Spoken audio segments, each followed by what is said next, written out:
Swastiastu. Baik, kali ini saya akan menjelaskan mengenai pengamatan sel sperma. Perkenalkan, nama saya Madia Yumalna Dewi dengan NIM 19130410005 kelas 4A Pendidikan Biologi. Tujuan pembelajaran yang pertama mengenai sel sperma, yang kedua mengenai struktur spermatozoa, yang ketiga bentuk sel sperma pada beberapa jenis hewan, dan yang terakhir mengenai kriteria sperma normal. Nah, langsung saja mengenai sel sperma. Sel sperma merupakan sel yang diproduksi oleh organ kelamin jantan dan bertugas membawa informasi genetik jantan ke sel telur dalam tubuh betina. Spermatozoa berbeda dari telur yang merupakan sel terbesar dalam tubuh organisme adalah gamet jantan yang sangat kecil ukurannya dan mungkin terkecil. Nah, spermatozoa secara struktur telah teradaptasi untuk melaksanakan dua fungsi utamanya, yakni menghantarkan satu set gen haploidnya ke telur dan mengaktifkan program perkembangan dalam sel telur. Nah, berikutnya yakni mengenai struktur sel sperma. Nah, struktur sel sperma terdapat dua bagian, yakni kepala dan ekor. Kepala sperma berbentuk variasi, di mana isinya adalah inti. Di dalamnya terkandung material genetik haploid yang berupa kantong berisi sekresi-sekresi enzim hidrolitik. Sedangkan ekor sperma terdiri atas tiga bagian, yaitu middle piece, principal piece, dan end piece. Ekor ini berfungsi untuk pergerakan menuju sel telur. Ekor yang motil itu pada pusatnya sama seperti flagellum, memiliki struktur aksonom yang terdiri atas mikrotubul pusat dikelilingi oleh 9 doplet mikrotubul yang berjarak sama satu dengan yang lainnya. Nah, bagian-bagian sel sperma ini, yang pertama, sel sperma dewasa terdiri dari tiga bagian, yaitu kepala, bagian tengah, dan ekor atau flagellata. Kepala sperma mengandung nukleus. Kemudian pada bagian ujung kepala ini mengandung akrosom yang menghasilkan enzim yang berfungsi untuk menembus lapisan-lapisan sel telur pada waktu fertilisasi. Nah, pada bagian tengah sperma mengandung mitokondria yang menghasilkan ATP sebagai sumber energi untuk pergerakan sperma. Ekor sperma berfungsi sebagai alat gerak.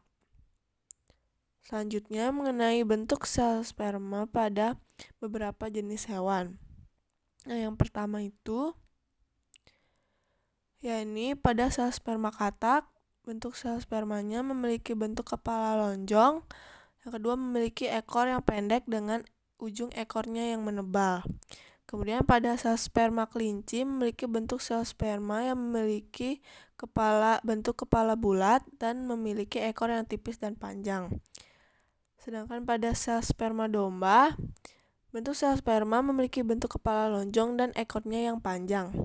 Dan yang terakhir pada sel sperma mencit memiliki bentuk kepala oval dan memiliki kait di ujung kepalanya dan memiliki ekor yang panjang. Nah, dapat dilihat pada slide terdapat gambar dari masing-masing bentuk sel sperma pada beberapa hewan, yakni pada katak, kelinci, domba, dan mencit. Selanjutnya mengenai kriteria sel sperma normal. Yang pertama itu, bentuk kepala sperma normal adalah bulat lonjong atau oval bila dilihat dari depan dan bila dilihat dari samping berbentuk pipih. Nah, sperma yang bergerak ini mempunyai ekor yang panjang dan berujung lancip. Ia akan terus bergerak seperti cambuk. Nah, semen yang normal juga biasanya agak putih keruh dan jika dibiarkan dalam selama 30 menit akan mengental dan menjadi lebih jernih. Nah, baunya seperti klorin. Rasanya agak manis akibat fruktosa yang dikandungnya. Rasa ini juga berbeda pada setiap orang atau hewan. Menurut WHO, kriteria semen yang normal yang pertama itu total volume semen sekurang-kurangnya 2 mili. Yang kedua, konsentrasi spermatozoa sedikitnya 20 juta per mili. Yang ketiga, total jumlah spermatozoa dalam ejakulat minimal 40 juta. Dan yang keempat itu paling kurang 75% dari spermatozoa tersebut harus dalam keadaan hidup. Yang kelima, sekurang-kurangnya 30% dari spermatozoa tersebut mempunyai bentuk yang normal. Kemudian yang keenam, yakni minimal 25% dari spermatozoa tersebut dapat berenang ke depan dengan cepat, dan yang terakhir itu paling tidak 50% dari spermatozoa tersebut dapat berenang ke depan walaupun sangat lambat. Nah, sekian dari presentasi saya mengenai perkembangan sel sperma. Mohon maaf apabila terdapat salah-salah kata dalam penyampaian. Terima kasih.